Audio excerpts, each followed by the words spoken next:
साथियों नमस्कार, जय हिंद और जय भारत। दोस्तों, लो मेडिकल कैटेगरी में डिस्चार्ज हुआ था सैनिक। उसकी साइकेट्रिक डिसेबिलिटी थी अनस्पेसिफाइड एंजाइटी डिसऑर्डर। ठीक है, और ये डिसेबिलिटी उसको modified field area Lalgarh Rajasthan में जब वो पोस्टेड था तब उसको डिटेक्ट हुई थी और इनिशियली उसको कैटेगराइज किया गया था। लेकिन जब बाद में वो डिस्चार्ज हुआ, रिलीज मेडिकल बोर्ड ने उसकी जो डिसेबिलिटी थी अनस्पेसिफाइड एंजाइटी डिसऑर्डर उसको neither attributable to nor aggravated by service consider किया। और बाद में कॉम्पिटेंट अथॉरिटी का फैसला आया कि भाई आपकी जो डिसेबिलिटी है वो नाना है, यानी neither attributable to nor aggravated by service. ना तो फौज की वजह से आपको ये बीमारी हुई और ना ही फौज की वजह से ये बीमारी आपकी बढ़ी है। और इसलिए उनका जो इनिशियल क्लेम था डिसेबिलिटी पेंशन का या डिसेबिलिटी एलिमेंट का, उसको रिजेक्ट कर दिया। बंदे ने अपील डाली, लेकिन अपील का भी कोई फायदा नहीं हुआ और अंततः उसको फिर एएफटी यानी कोर्ट का रुख करना पड़ा।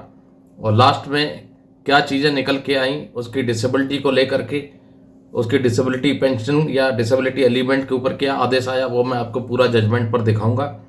तो साइकेट्रिक डिसेबिलिटी में आप इस चीज़ पर पक्का गौर कीजिएगा। साइकेट्रिक डिसेबिलिटी जो है वो एकदम से पकड़ में नहीं आती है, वो धीरे धीरे पनपती है और जब वो विकराल रूप ले लेती है तब आपके बिहेवियर में चेंजेस आने लग जाते हैं। ठीक है, और मुख्य बात यह है कि यदि आपकी साइकेट्रिक डिसेबिलिटी दारू नशे पत्ते की वजह से नहीं है, यानी आप एडीएस में कैटेगरी नहीं है या सब्सटेंस एब्यूज कोई नशे पत्ते का सेवन करके आप कैटेगरी नहीं हुए हैं, उसके अलावा आपकी कोई डिसेबिलिटी है जो कि एक लंबा पीरियड आपने सर्विस कर लिया उसके बाद डिटेक्ट हुई है, तो पक्का उस चीज को चैलेंज करें यदि डिसेबिलिटी पेंशन आपका रिजेक्ट हो गया है। तो कोई साइकेट्रिक डिसेबिलिटी आप भर्ती होने के तुरंत साल भर या 1.5 साल के अंदर वो डिटेक्ट होती है और आपका इनवैलिड मेडिकल बोर्ड आउट कर दिया जाता है, तो चांसेस बहुत कम रहते हैं। लेकिन आप भर्ती हो गए और भर्ती होने के 8-10 साल के बाद, 5-7 साल के बाद वो डिसेबिलिटी डिटेक्ट होती है और जिसकी वजह से आपको लो मेडिकल कैटेगरी कर दिया जाता है और सब्सिक्वेंटली बाद में आपको रिलीज मेडिकल बोर्ड के द्वारा निकाल दिया जाता है, रिलीज कर दिया जाता है या इनवैलिड मेडिकल बोर्ड आउट कर दिया जाता है over a period of time. एक लंबे अंतराल के बाद जब आपने अच्छी खासी सर्विस दे दी है और फिर भी आपकी डिसेबिलिटी को neither attributable to nor aggravated by service करके आपका डिसेबिलिटी पेंशन इनिशियली क्लेम जो है रिजेक्ट किया है, तो पक्का उस चीज को चैलेंज करें। तो साथियों, ये वो जजमेंट है, आप देखेंगे 2026 का जजमेंट है और इसमें कई महत्वपूर्ण चीजें निकल के आई हैं। अनस्पेसिफाइड एंजाइटी डिसऑर्डर इसकी डिसेबिलिटी थी। मांग ये रखी गई थी कि भाई जो डिसीजन था रेस्पोंडेंट का, ठीक है, जिसमें कि इनका डिसेबिलिटी पेंशन रिजेक्ट किया था, उसको क्वैश किया जाए। ठीक है, क्वैश करने की मांग की गई थी कि उस आदेश को सेट असाइड किया जाए जो इनका फर्स्ट अपील रिजेक्ट हुआ और जो डिसीजन इनकी डिसेबिलिटी पेंशन पर लिया गया रिजेक्शन वाला, उसको भी सेट असाइड किया जाए। ठीक है, दूसरी मांग रखी गई कि अप्रोप्रिएट डायरेक्शन दी जाए रेस्पोंडेंट यानी सरकार को, ताकि जो डिसेबिलिटी एलिमेंट है वो उनको ग्रांट हो सके। ठीक है, कब से? नेक्स्ट डेट ऑफ डिस्चार्ज से। ठीक है, डेट ऑफ डिस्चार्ज 31 जुलाई 2022 का था इनका। चलिए अब इनका फैक्ट पर चलते हैं। देखो बंदा ये यहाँ पर देखेंगे कि जो इंडियन आर्मी में बंदा भर्ती होता है सन 1998 में, 2022 में लो मेडिकल कैटेगरी में डिस्चार्ज जाता है after fulfilling the condition of his enrolment. ठीक है, पूरी जो कंडीशन होती हैं इनकी एनरोलमेंट की वो पूरी करने के बाद जाते हैं। ठीक है, और सर्विस पेंशन इनको मिल जाती है। डिस्चार्ज आने से पहले इनका रिलीज मेडिकल बोर्ड होता है। ठीक है, डिस्चार्ज आने से पहले इनका क्या होता है? रिलीज मेडिकल बोर्ड होता है, जिसमें कि इनकी जो डिसेबिलिटी है अनस्पेसिफाइड एंजाइटी डिसऑर्डर वो 20% फॉर लाइफ आंकी जाती है और ओपिनियन दी जाती है कि ये जो डिसेबिलिटी इनकी neither attributable to nor aggravated by service है। ठीक है, नाना कर दी जाती है, जिसकी वजह से इनका जो क्लेम था डिसेबिलिटी पेंशन का वो रिजेक्ट हो जाता है। बाद में बंदा जो है क्लेम करता है कि इनको डिसेबिलिटी पेंशन दी जाए, उसको भी रिजेक्ट कर दिया जाता है, यहाँ पर आप देखेंगे। उसके बाद वो अपील डालता है, वो अपील भी इनकी रिजेक्ट हो जाती है अपीलेट कमेटी के द्वारा, ठीक है। और थक हार करके फिर वो सेकंड अपील भी डालता है, वो भी रिजेक्ट हो जाती है, ठीक है, वो भी रिजेक्ट हो जाती है। और अंततः फिर ओरिजिनल एप्लीकेशन और AFT में फाइल कर दी जाती है, ठीक है। अब चीज़ें निकल के आती है, दलीलें रखी जाती हैं। भाई अगर यहाँ से देखेंगे कि बंदा जब भर्ती हुआ था तो पूरी तरह मेंटली और फिजिकली फिट था जब सर्विस ज्वाइन की थी, और किसी प्रकार का सर्विस डॉक्यूमेंट में किसी बीमारी से वो ग्रस्त ऐसा कुछ नोट नहीं था जब वो भर्ती हुआ था, ठीक है। तो जो डिसीज था एप्लीकेंट का वो कॉन्ट्रैक्ट हुआ है ड्यूरिंग सर्विस के दौरान उनको ये डिसेबिलिटी हुई है, जो कि attributable to aggravated by military service होनी चाहिए। ये मांग रखी जाती है, ये दलीलें रखी जाती हैं। और साथ में बताया जाता है कि सिमिलर केसेस के ऊपर और भी जो बेंचेस हैं, और भी ट्राइब्यूनल की जो बेंचेस हैं, उन्होंने सिमिलर केसेस पर जजमेंट दिए हैं और एप्लीकेंट को जो है डिसेबिलिटी एलिमेंट ग्रांट भी किया है और राउंडिंग ऑफ का बेनिफिट भी दिया है, ठीक है। और इसलिए मांग रखी जाती है कि इसको भी मिलना चाहिए। अब सरकार की तरफ से दलील दी जाती है कि बंदा जो है लो मेडिकल कैटेगरी में डिस्चार्ज हुआ था, इसका RM भी हुआ था, तो इसकी 20% फॉर लाइफ डिसेबिलिटी जो थी वो नाना कर दी जाती है RMB के द्वारा। और पेंशन रेगुलेशन का भी हवाला देते हैं कि भाई ठीक है, डिसेबिलिटी इसकी 20% है, फॉर लाइफ भी है, लेकिन वो attributable to aggravated by service नहीं है, इसलिए इसका जो डिसेबिलिटी एलिमेंट है वो रिजेक्ट कर दिया जाता है, ठीक है। तो ये पूरा रूल वगैरह सब आ जाता है, लेकिन एट्रीब्यूटेबल टू या एग्रावेटेड बाय सर्विस ना होने की वजह से इनकी जो डिसेबिलिटी एलिमेंट है वो रिजेक्ट हो जाता है। यहाँ से यहाँ तक पेंशन रेगुलेशन का हवाला दिया जाता है, ठीक है। और रूल 6, 10 और 11 का हवाला देते हुए जो एंटाइटलमेंट रूल्स है 2008 का, उसका हवाला देते हुए कह दिया जाता है कि भाई बंदा जो है डिसेबिलिटी एलिमेंट के लिए हकदार नहीं है, और इसलिए इस बंदे की जो ओरिजिनल एप्लीकेशन है वो डिसमिस की जाए। ये सरकार की तरफ से उनके वकील के द्वारा रखी जाती हैं दलीलें। उसके बाद फिर वही चीज़ें निकल के आती हैं। भाई कोर्ट कहती है कि हमने जो सारे रिकॉर्ड देखे हैं, छाने हैं, जो भी उनके सामने आए हैं, दोनों पक्षों की दलीलें सुनी हैं, ठीक है।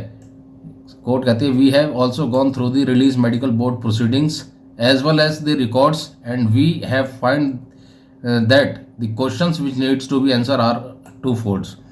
कोर्ट कहती है कि भाई हमने दोनों पक्षों को सुना, जो रिकॉर्ड सामने आए, रिलीज मेडिकल बोर्ड आया, उसको भी जो है अच्छे से हम गो थ्रू हुए, और लास्ट में कुछ सवाल निकल के आते हैं। जो पहला सवाल है कि क्या डिसेबिलिटी जो एप्लीकेंट की है वो एट्रीब्यूटेबल टू या एग्रावेटेड बाय मिलिट्री सर्विस है, और दूसरा सवाल कि क्या बंदा जो है एंटाइटल है बेनिफिट का, जो राउंडिंग ऑफ का बेनिफिट मिलता है डिसेबिलिटी एलिमेंट पर, क्या उसके लिए वो एंटाइटल है, ठीक है। इसके बाद फिर चीज़ें और निकल के आई। फिर आया केस कौन सा, इस 6th पैराग्राफ में देखेंगे, रंजुमन TM versus Union of India वाला केस सामने आया, ठीक है। उसके बाद Union of India and others versus colonel Balbir Singh retired, वो वाला भी मामला सामने आया, ठीक है। और तमाम दलीलों को देखने के बाद कोर्ट इस नतीजे पर पहुंची, जो एट्रीब्यूटेबिलिटी की सेटल्ड पोजीशन है, जिसके ऊपर कानून ऑलरेडी सेटल हो चुका है, ठीक है। कोर्ट कहती है कि we find that the RMB has denied attributability to the applicant only by endorsing that the disability unspecified anxiety disorder is neither attributable to nor aggravated by service on ground of onset of disability in August 2021 while posted in modified field area Lalgarh Jattan Rajasthan. Court कहती है कि भाई जो release medical board है उसने एट्रीब्यूटेबिलिटी इसलिए deny की थी, ये जो डिसेबिलिटी थी इनकी अनस्पेसिफाइड एंजाइटी डिसऑर्डर, इसकी एट्रीब्यूटेबिलिटी इसलिए मना की थी कि ये जो डिसेबिलिटी है वो अगस्त 2021 में इसका ऑनसेट हुआ था, जब ये modified field area Lalgarh Jattan Rajasthan में पोस्टेड थे, ठीक है। और इसलिए एप्लीकेंट को एंटाइटल नहीं रखा था डिसेबिलिटी एलिमेंट का, जो कि डिसेबिलिटी पेंशन का एक हिस्सा होता है उसका, ठीक है। अब यहाँ पर अगर आप देखेंगे कोर्ट कहती है, however considering the fact and circumstances of the case, we are of the opinion that this reasoning of release medical board for denying disability element of disability pension to applicant is cryptic, not convincing and doesn't reflect the complete truth on the matter. Court कहती है कि भाई तमाम तथ्यों को consider करने के बाद हम इस नतीजे पर पहुंचे हैं कि जो रीजन दिया है, ठीक है, इस ओपिनियन पर पहुंचे हैं कि जो रिलीज मेडिकल बोर्ड के द्वारा जो ओपिनियन दी गई है कि इसको जो डिसेबिलिटी एलिमेंट नहीं दिया जाना चाहिए डिसेबिलिटी पेंशन का, वो क्रिप्टिक है और कन्विंस भी नहीं कर रहा है और पूरी सच्चाई भी बयान नहीं कर रहा है इस मामले में, ठीक है। और फिर आगे कोर्ट कहती है कि मॉडिफाइड फील्ड एरिया जो है वो अपने आप में एक प्रेशर रखता है सख्त मिलिट्री ट्रेनिंग का और उससे जुड़े हुए स्ट्रेस और स्ट्रेन का, ठीक है। Although the applicant disability is a mental disorder, but considering that the applicant was enrolled in army on 1 अगस्त 1998, सन 1998 में ये भर्ती होता है, ठीक है। The disability has started more than 23 years of army service, that is in August 2021। Court कहती है कि भाई जो सैनिक है वो सन 1998 में भर्ती होता है और डिसेबिलिटी जो स्टार्ट होती है, आप यहाँ देखेंगे, वो एनरोल होता है 1998 में और डिसेबिलिटी 23 साल की नौकरी करने के बाद स्टार्ट होती है अगस्त 2021 में और डिस्चार्ज होता है 2022 में लो मेडिकल कैटेगरी में। Rebuttal of presumption against attributability in aggravation of disability in opinion and reasoning of RMB is not based on good and sound reasons and the benefit of doubt in these circumstances should be given to the applicant in view of Ranjuman TM versus Union of India and others वाला जो case है उसके अनुसार, ठीक है।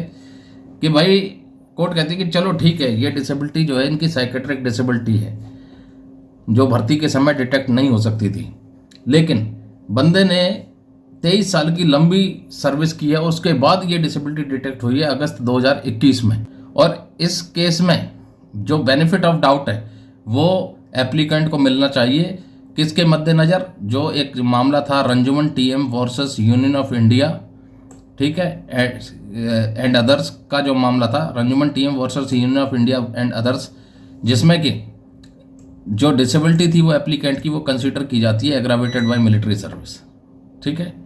और उसके बाद अगर आप अंत में देखेंगे फिर तो वो दलीलें चलती रहीं, लास्ट में जो फैसला दिया है कि भाई जो ओरिजिनल एप्लीकेशन है वो अलाउ कर दी जाती है और हेंस अलाउड की जाती है, ठीक है। जो इम्पंक्ट ऑर्डर था जिसमें कि इनका एप्लीकेंट का डिसेबिलिटी एलिमेंट रिजेक्ट किया था, ठीक है, उस लेटर को सेट असाइड कर दिया जाता है, जिसमें सरकार ने इनका डिसेबिलिटी एलिमेंट रिजेक्ट किया था उस आदेश को सेट असाइड किया जाता है और एप्लीकेंट की जो डिसेबिलिटी है उसको एग्रावेटेड बाय आर्मी सर्विस माना जाता है कोर्ट के द्वारा और एप्लीकेंट को एंटाइटल किया जाता है डिसेबिलिटी एलिमेंट का 20% फॉर लाइफ, ठीक है, डिसेबिलिटी एलिमेंट का 20% फॉर लाइफ उसके लिए कर दिया जाता है।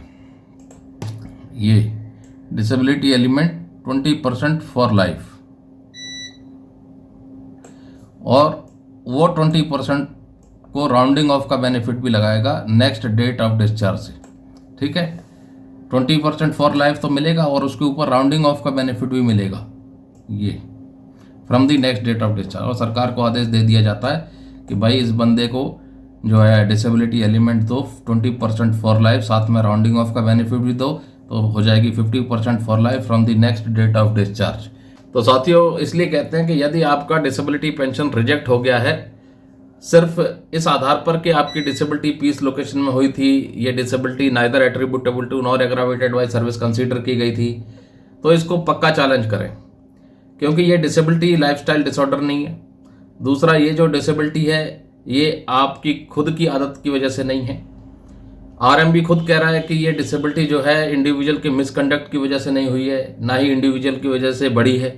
तो फिर बड़ी किसकी वजह से? 23 साल की सर्विस करने के बाद यदि डिसेबिलिटी डिटेक्ट होती है तो वो एट्रीब्यूटेबल टू सर्विस मानी जानी चाहिए, क्योंकि वो जो डिसेबिलिटी है वो कॉन्ट्रैक्ट हुई है ड्यूरिंग सर्विस पीरियड के दौरान और एट्रीब्यूटेबिलिटी के ऊपर ऑलरेडी लॉ सेटल हो रखा है, एपेक्स कोर्ट ने लॉ सेटल कर रखा है, ठीक है। उस जजमेंट के आधार पर कई चीज़ें निकल के आई।